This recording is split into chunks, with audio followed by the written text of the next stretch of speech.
it's really looking at the building from that perspective as the Cuban Refugee Center. Well, I think we've contributed a lot to the growth of the city of Miami, and I know that for me, I used to come here with my grandfather when I was a kid. It's important for Miami and for the world to remember the Cuban experience. Jeremy, I have to ask you, first of all, it might seem obvious to Miamians, but why this? Why Cuba out of Cuba at the Freedom Tower? Well, this whole project really started in 2008 when the college received a HUD grant to create at that time what was formerly known as a Cuban museum. Obviously, since that time, the whole prospect of the project has changed with the formal institution of the Museum of Art and Design here at the Freedom Tower. But one thing that we've always were sort of going back to with about 60% of our viewers who come through here is that they really always wanted to know something of the building. They wanted to know the history of the Freedom Tower, and also to really focus in on the cultural legacies of Cuban Americans or Cuban exiles who have been through the Freedom Tower or have passed through South Florida from time to time. So it sort of formalized from that standpoint, from this initial grant that was received to sort of restore the building to its original splendor, but also to build a cultural sort of beacon in the city that focuses on Cuban Americans, Cuban legacies, and really the impact of this building initially as the Cuban Assistance Center. So when this project formally came together as well, we thought twofold. This historical aspect, which has one component under the guise of the Exile Experience, Journey to Freedom, which is organized and curated by the Miami Herald, and then also Cuba out of Cuba, which we are speaking about specifically today, which is Cuban American photographers who have then gone on to really have this extremely successful career, Alexis Rodriguez Duarte and Tico Torres, that have gone on to shoot and also to build an archive of very, very prominent and very impactful Cuban Americans and artists of Cuban descent. And are they in a way different from other exile groups? Because there are a lot of refugees in this country. It's a country made of immigrants. So why the Cubans, besides the fact that we're in Miami and it's an obvious one? Well, specifically, this really had to do with the Freedom Tower, first and foremost. I mean, it is the beacon of hope, the beacon of freedom for the Cuban people in South Florida. But also, too, it really serves a much broader purpose in looking at South Florida from an iconographic status. I mean, given it's one of the oldest buildings in South Florida, built in 1924, finished in 1925. But on top of that, really its role in how it became the Freedom Tower. I mean, it was originally known as the News. Yeah, and then it was a refugio where I came. Exactly. I know I came through here as a refugee myself, and we used to come here to get our canned meat, our peanut butter, which no Cuban ever eats, and powdered milk, and that's what it means to me. Absolutely. And down the street was the oldest Art Deco tower, 1927, which is Sears, yes. And it had the Art Center for the Performing Arts. Yes. So the neighborhood has grown a lot since then. Absolutely. Exile has grown a lot since then. Yes. Are the exiles reflected in the exhibit itself? There's obviously ephemera here related to that, from anywhere from the Cuban assistance cards that they received, medical cards, to artifacts like clothing that was the only thing they were able to bring at the time. With Cuba out of Cuba, with Alexis and Tico, it was really more about looking at specific Cuban artists that they've had the opportunity to shoot. Right. Celia Cruz, the Estefans, Andy Garcia. I mean, the list goes on. And from their perspective, really from their lens. It's really from their lens. The exhibition itself is not a formal photographic exhibit in that way. It's really more about looking at their life and the opportunities that they've had coming from the island of Cuba, coming to the United States through exile, and really what they've been able to do since that point. Really, we're looking at it from two perspectives: the historical aspect, which will rotate about every 2 years, and we'll focus specifically on the Freedom Tower, the different waves that have come through here. Obviously, with the first wave, the most sort of significant in relation to the tower is the Pedro Pan Group, Operation Pedro Pan. And then also to sort of the history of the Freedom Tower as the refugee center. Those will sort of rotate every 2 years, and like I said, with this one we've focused on collaborating with the Herald, who have the most extensive archive in the city of what has happened during that time. They covered the news, yes. They covered the news, and they, and really what differs with the exhibitions here is they really relate to the Freedom Tower, and they also relate to sort of the emotional and more familial impact of really what happened at that time. How long is the exhibit going to be here? Because it is, August 2015? Absolutely. So this is indefinite. I mean, this is indefinite. To see it, and for us too, this is really just a scratch at the surface for how big this program is going to get. For us too, we're a visual arts museum, but this is a historical component.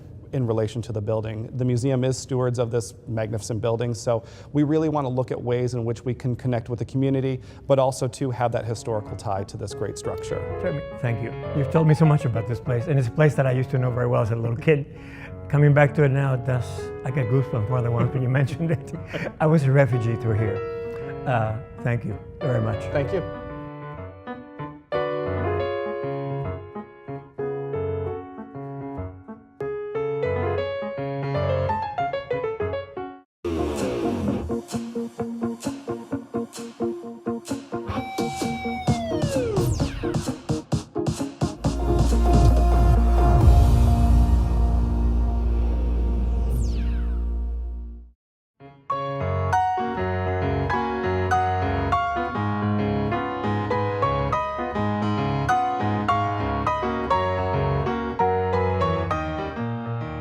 Alexis Rodríguez Duarte.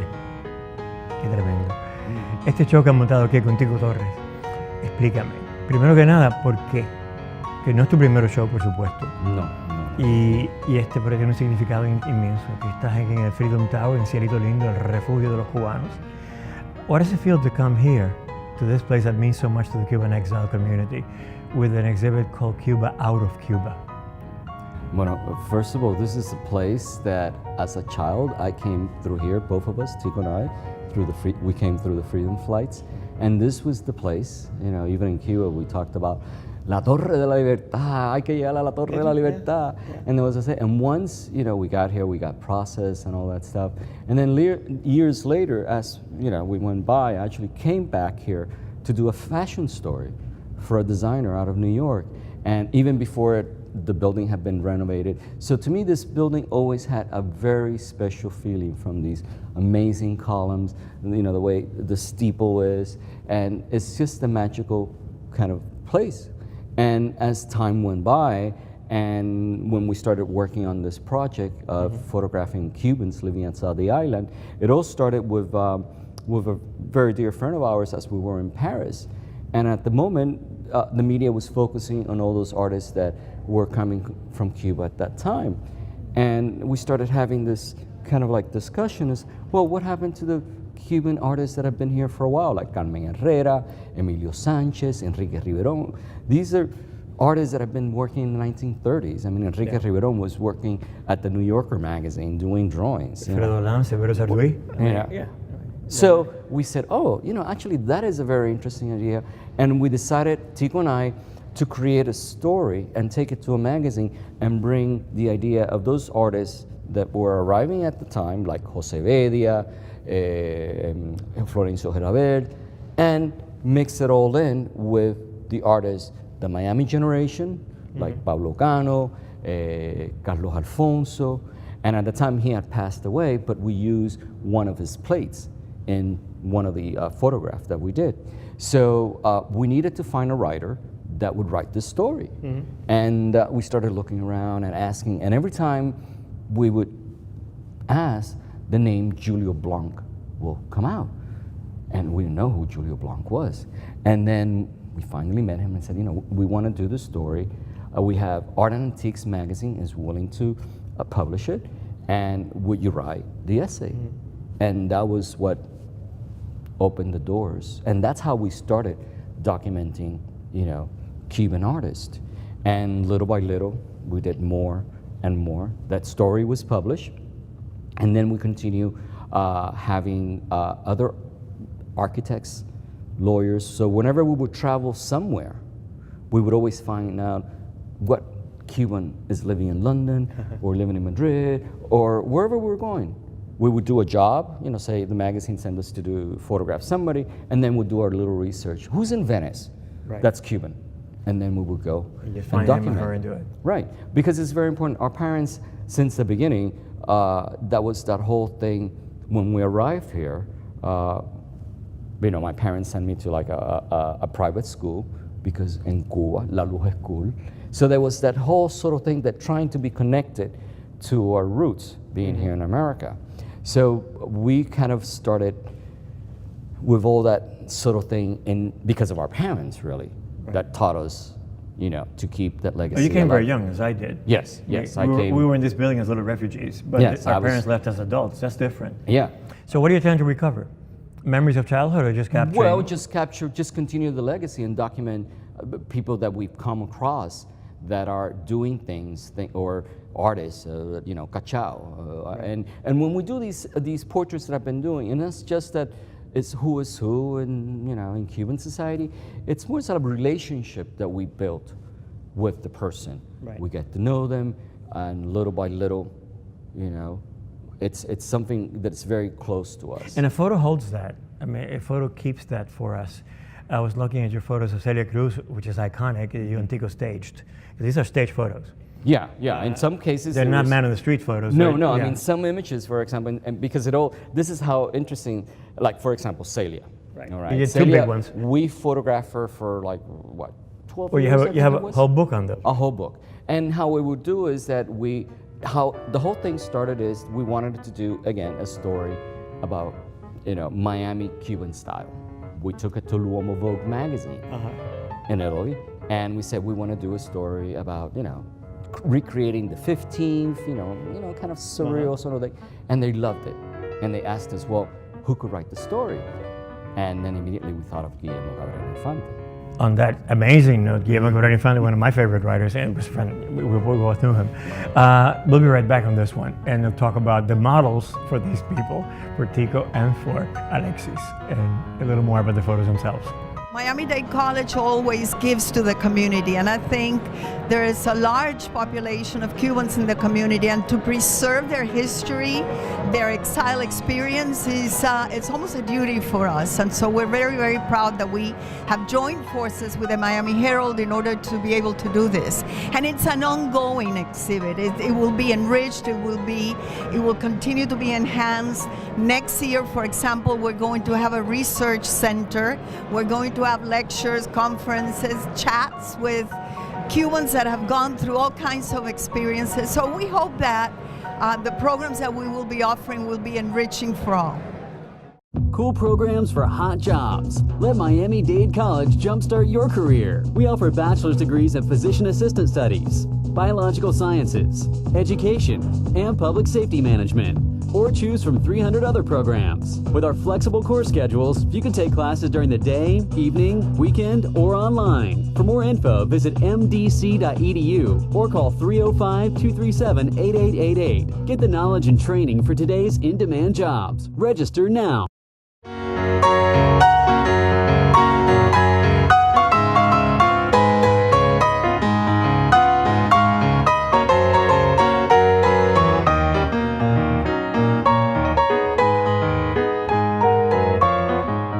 So, for example, we were living here in Miami. We grew up here. And we were working with the photographer, Bruce Weber. And he said to us, Alexis and Tico, you've done everything you needed to do here in Miami. Why don't you go to London? And we're like, London? Why London? He says, oh, so you could expand your portfolio. And we're like, okay, fine.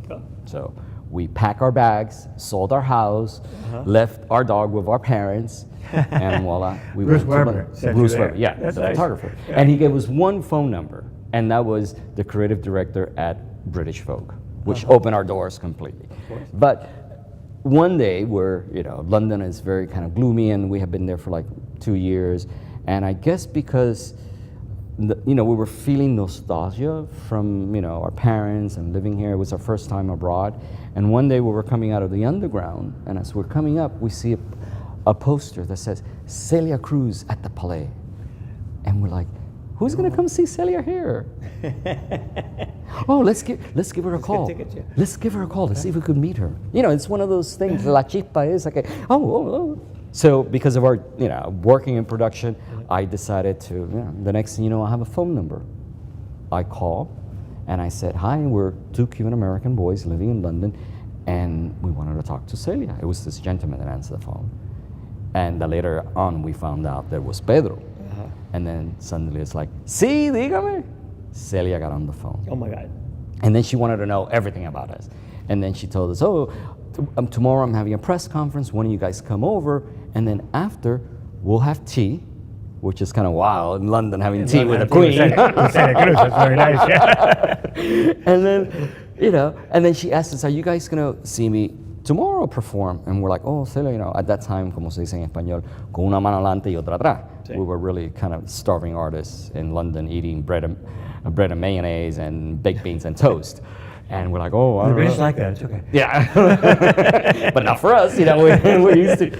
And then she called the next day and she says, you know, I got tickets for you guys, you know, showed up to the box office. And when we got there, we had VIP passes. Wonderful. And that was the moment that from that day on, we started getting even more connected. Was she the first Cuban icon you shot? Because you shot her a lot. Yes, yes. Yes, that was, well, before that, I think, You have a book on Celia Cruz. see, I don't know who we have photographed before that, have we? No, we haven't photographed any Cubans because, you know, most of our work is, you know, like we shot Johnny Versace, you know, Edna Buchanan. You know, But your Cuban project began with Celia. Celia. Not about. Let me ask you about this because obviously that means a lot to you and to a lot of Cubans, and to you especially because you shot the pictures.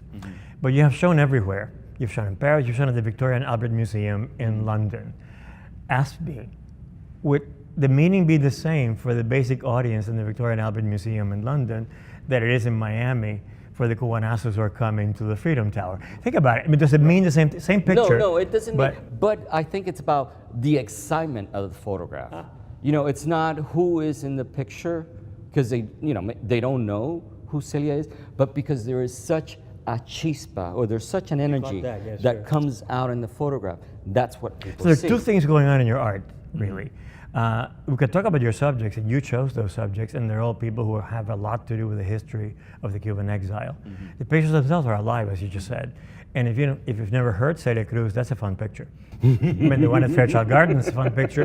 The one that I don't know how you got it, of Celia in Paris, which I understand is one of the last ones. One of the last. That was the last. She was close to death. Yes. And you caught her alive to the end. Yes. And that's beautiful. Yeah, that was to us. That was it. And it's, you know, I've always wanted to photograph her in Paris because she always goes to Paris every summer as part of the thing. And I even created a little song for her because I was doing all this, like, I'm dyslexic, so a lot of times I'm better with just my mind working than talking. And then I create these ideas and all these things. And I always had this, I don't know, this sort of fantasy of having Celia in front of the Eiffel Tower and just singing a song that I just made up, like, oh, Paris, Paris, because I wanted Celia to, like, and she did? She did, but she said to me, pero me dijo, ay, chico, no mejor quédate como fotógrafo que no tienes voz. And I'm like, no. And actually, that was kind of amazing. And then she sure did. She started singing this song that I just made up, you know, like, and because I wanted the whole sort of thing that, a lot of the younger artists you photographed, I'm saying the ones that are around right now who might be coming to see this exhibit, say Gloria Estefan, Andy Garcia, for example. How Cuban are they to you? How Cuban are they to themselves, I wonder? I'm thinking because of Gloria. Well, I mean, like Andy, for example, is very Cuban, and in the sense that he's been keeping the legacy of music alive with Cachao. He produced Cachao. Cachao, Guillermo Cabrera Infante, what is it, Lost City? Yeah. Guillermo, I mean, he wrote it, and he produced it and have it done. So he, in a way. Sure, but let me ask you this though. He also acts only in English. Yes. And he produces those records we talked about in an American record studio. Yes. So isn't it also the fact that by holding on to our Cubanness, and I count myself here, but here we are talking in English in this show, aren't we also creating American culture? In other words, isn't American culture made up of people like you and me? Yes, exactly, because now we're the younger generation, because now we're like, we have the best of both worlds. You know, it's like Celia was our parents' generation. It was not our generation. And we wanted to be as Americanized as possible. Because, you know, there was at one time this whole thing that once you came here, you know, you have to learn English and, you know, almost like forget your roots. We didn't. And other cultures have done that. You know, because right now in New York, for example, you go to New York and, you know, a lot of New Yorkers, you know, you start talking to them and don't even know how to speak Spanish.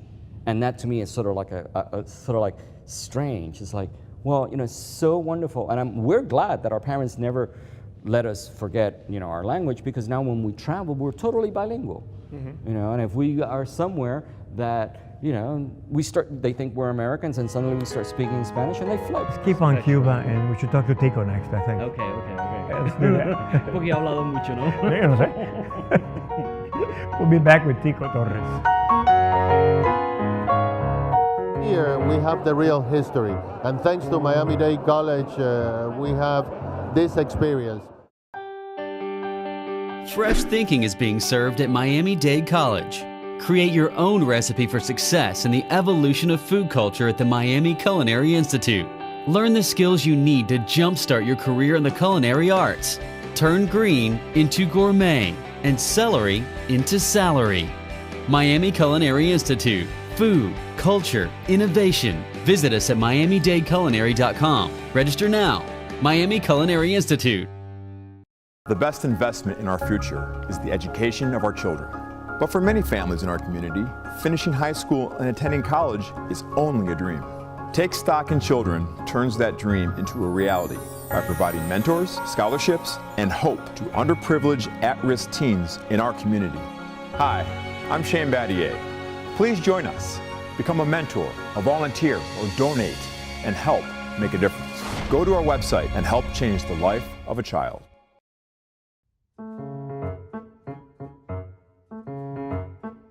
I have a feeling that a photo like Celia Cruz by the Eiffel Tower or Celia Cruz in Fairchild Gardens doesn't just happen. How did you put it together? You helped put it together. Yes, Alexis and I have been collaborating for way over almost 25 years or more. So you and your husband put these together and staged them, because these are stage photos. Especially Celia's photo, for example, we thought, you know, if we're doing the story for Loma Vogue, Miami Cuban style, and we thought if we're going to photograph Celia, we should do it con palma cubana and un vestido de guarachera, which she hadn't worn for many years, so we had her get it out of her storage in New Jersey. Yeah, I think of course. It used to be in a record cover way back in the 50s. Way back. Yeah. So it had been years since she had worn a guarachera dress, and she pulled it out of storage, and it was really our fantasy to have Celia singing, and we're we can die happy, because to have Celia under this beautiful Florida golden sunset and that dress. Those beautiful Cuban palms behind her singing a cappella is a gift. That's one of my favorite pictures that Alexis has ever. The Estefans, for example, Gloria and Emilio, you photographed them. Yes, a couple of times. How was that? Wonderful. I think in photography it's all about the chemistry. Mm-hmm. And if there's good chemistry between the sitter and the individuals that are photographing them, there's one photo of them where they're dancing. We photographed them at the Biltmore, and he's wearing a Crizia tuxedo, and she's wearing a Victoria Lopez Castro gown, and they're dancing cheek to cheek. And Alexa said, "Dance as if it was the first dance at your reception after your wedding." And then that's it. That moment was captured, and you can see it in that photo. You can see how happy they are. But another chemistry that I think happens in your exhibit, which I think is very successful, there's also a photographer, the camera, and the audience. And I think the meaning of the photo happens when there's somebody witnessing it. In other words, the photo in the closet isn't really anything. Somebody has to see it. And when different people see these photos, especially these, they are going to mean different things to different people, different stages of exile, perhaps, and to an audience that has never seen them. They are alive, but wouldn't they mean a little something different if you know who Gloria Estefan is? In other words, you're documenting as well as creating a new piece of art. Yes, absolutely. That's what the magic of photography is. It gives you the opportunity to document and to catch that moment forever. So when you capture some of these individuals who unfortunately have passed, you know, Cundo Bermudez or Guillermo Cabrera Infante, for example, it's of vital importance that they're documented for other people to learn a little something about them and to know they were here before us and to learn something from them. You mentioned Cabrera Infante, and he's one, you captured a really interesting side of him because he was actually very sad. I mean, his wife kept him on meds and he was very depressed. He wrote the funniest Cuban literature of anybody. Yes. You captured his seriousness and his jodedorness, if I would put it that way, in a series that's in the exhibit now. You have, what, 6 or 7 in a row? I mean, yes, there's about 7 or 8 photos of... The good photos of Guillermo, I mean, they really he looked that way. He absolutely did. We call it An Afternoon with Guillermo at his London flat. Yes. And what's a Cuban doing in a London flat? I know, right? Basically, he asked himself that a lot. He never recovered from leaving Cuba, I don't think. But the funny thing about, you look at those photos and he's so stark and so serious, and you would never think that once he started talking, he has this spark, una chispa, and this wit, this very quick, dry wit. Yes. And then you listen to him, and then you start thinking, and you start cracking up because he was hilarious. Well, he had this wonderful He's hard to sense of humor. translate. I pity people who have to read him in English or French because he writes in Cuban. Tell me about Andy Garcia. He's very much with us, and you photographed him. What was that like? Well, I've always thought he's very sexy, number one, and continues to be. But aside from that, he is someone that we admire, just like Gloria and Emilio. These are individuals, when you're a Cuban American and you see that fellow Cuban Americans have this enormous success, it makes you feel very proud. We're Cuban American, but I think Cuban first in a way, because the Cuban never really leaves us. So when you read something about Andy or Gloria or Emilio or what have you, Celia, it makes you very, very proud. Andy has always made us very proud, and aside from that, he's also a very nice individual. I think that's the wonder of being bicultural. Yes.